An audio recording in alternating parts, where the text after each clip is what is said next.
Okay, guys. So I told you that I would talk about talk about evidence, right, for um, dinosaurs and humans living together sometime in the past, and there's some evidence here in my book, Dinosaurs Dead or Alive, that I would love to just read here. I'm just going to read the first page, and then I'm just going to give some evidence here on what should be pretty clear to most people, that indeed there is a lot of evidence to suggest that it would have seemed that dinosaurs and humans did in fact coexist. So have you ever heard the familiar phrase, dinosaurs lived many millions of years ago? How true is that statement? Is there really evidence that man lived with dinosaurs? First, I'll explain what the evolutionists claim is the history of dinosaurs. The evolutionists claim that the dinosaurs lived and evolved in different time periods. The Triassic, which was 225 million years ago, the Jurassic, which was 208 million years ago, and the Cretaceous, which was 144 million years ago. They state that all dinosaurs went extinct some 65 million years ago, and the smaller ones that did not die out evolved into birds. They also claim that no human being has ever seen a living dinosaur. A book called Eyewitness Dinosaur says, dinosaurs became extinct 64 million years before the first people ever appeared on the earth. So it's important to understand right from the start that the evolutionists are the ones that are claiming that the dinosaurs went extinct about 65 million years ago and that no human ever saw them. I mean, it's a pretty big claim to make unless you have all knowledge and you know every little thing, that was going on. So it's very assumptive, has this great assumption, that there's no possible way that humans and dinosaurs could have coexisted because science says so. But really, science doesn't say anything, scientists do. And scientists say things based on their presuppositions. So however they're interpreting the data, maybe the data is incorrect, maybe they're not interpreting it correctly. So it's all based on these assumptions without actually proof. Evidence leads to proof, but evidence in and of itself is not proof. There's a difference between evidence and proof. So, in this book I will discuss the possibilities of dinosaurs still living in this century. As I said earlier, evolutionary scientists say that dinosaurs lived in different time periods. This is part of the supposed geologic column that evolutionists claim to be proof that different creatures evolved over millions of years and died out millions of years ago. Below are the findings that may reveal humans lived at the same time with dinosaurs, which is contrary, to the geologic column. And I'm just going to read some of these. I'm not going to read them all. For example, in London, Texas, an iron hammer was discovered in limestone that the evolutionists claim to be 135 million years ago in the Cretaceous period, when evolutionists claimed that no human had evolved yet. So how is it that you find an iron hammer, which obviously a human had to have created,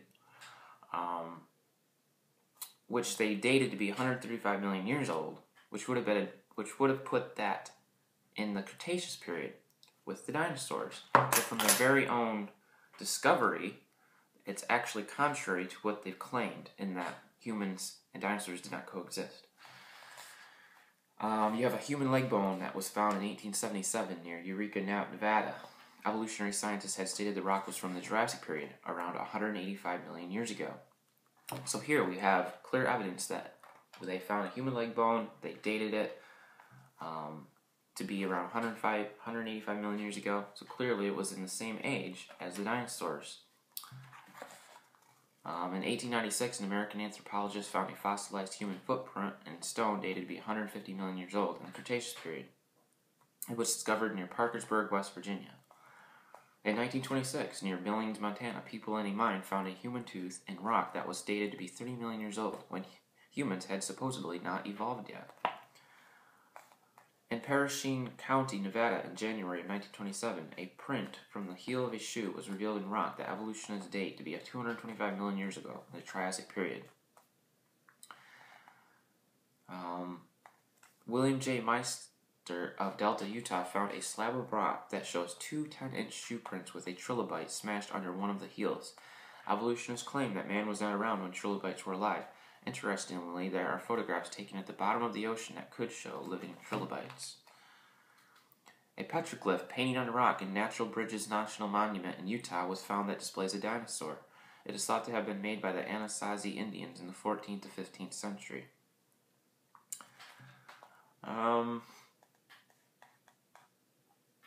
During the Middle Ages in France, a man named Nerluck killed a dinosaur that had sharp pointed horns on its head and a body that was larger than an ox. There's many references to dragons which can be found in ancient Chinese literature. Some very old books even have records of a family that would raise baby dragons for the rulers. Marco Polo also gave an account of rulers in China using dragons to pull them in their carts on special occasions. Dinosaurs were called by the name dragons before the word dinosaur was created.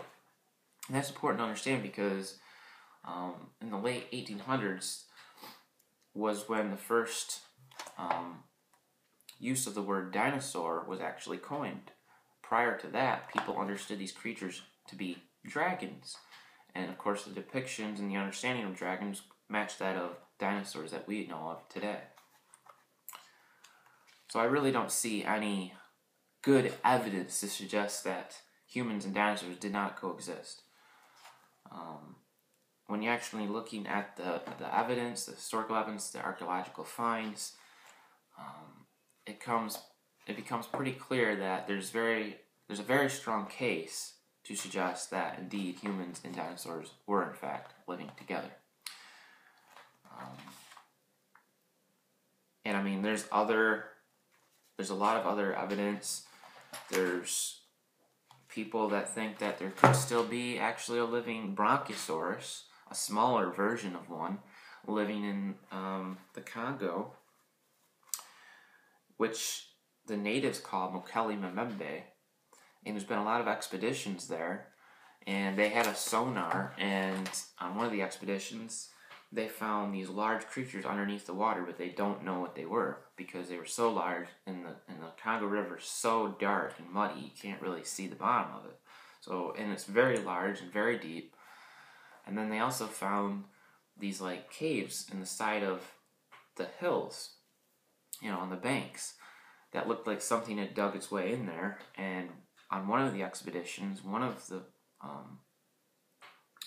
guys could hear something on the other side, like there was a creature in the cave. But they had to leave, so obviously they never got a chance to actually find out what was on the other side.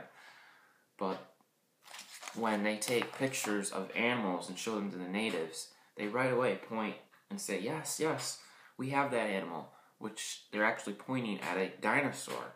So they're differentiating between, say, a rhinoceros, an elephant, and say something like a Bronchosaurus. So it's definitely not a common animal that we know of. And certainly these natives are living in this remote area of the world where not a lot of people are. So it's more than likely or probable that maybe there is something still there that we haven't discovered yet. And I always like to say, when we say something absolutely does not exist, we're going upon the evidence that we have currently. But that's not to say that we have ultimate knowledge, that we have all knowledge, and we know exactly everything that exists on this planet, everywhere, all at the same time. We simply do not have that knowledge, nor do we have that type of technology. So it's very possible that there is a lot of creatures that we thought that were extinct, but actually are still alive. And of course, we have found that to be the case with the example of living fossils. All one needs to do is look at the ginkgo leaf, which is a living fossil. They claim that it went extinct about 225 million years ago, but in fact found it still to be in existence. And of course, there's many examples of living fossils if you were just to do a simple Google search. So it just goes to show you that a lot of times when the scientists make these claims, they often are contradicted when we find new evidence. So it's very probable that dinosaurs did live with man.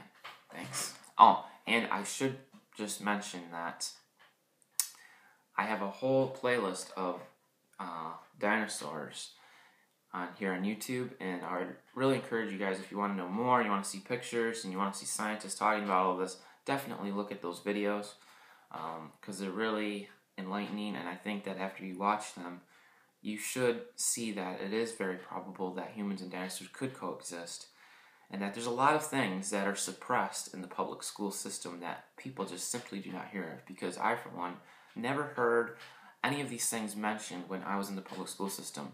And I think that is because it goes right against the evolutionary theory, and of course you're always taught one side of things, you're not taught the other side of things, and I believe that people should learn all sides of things so that they have an open mind and they really seek to find out the answer. So, with that, thank you for watching this, and have a good day.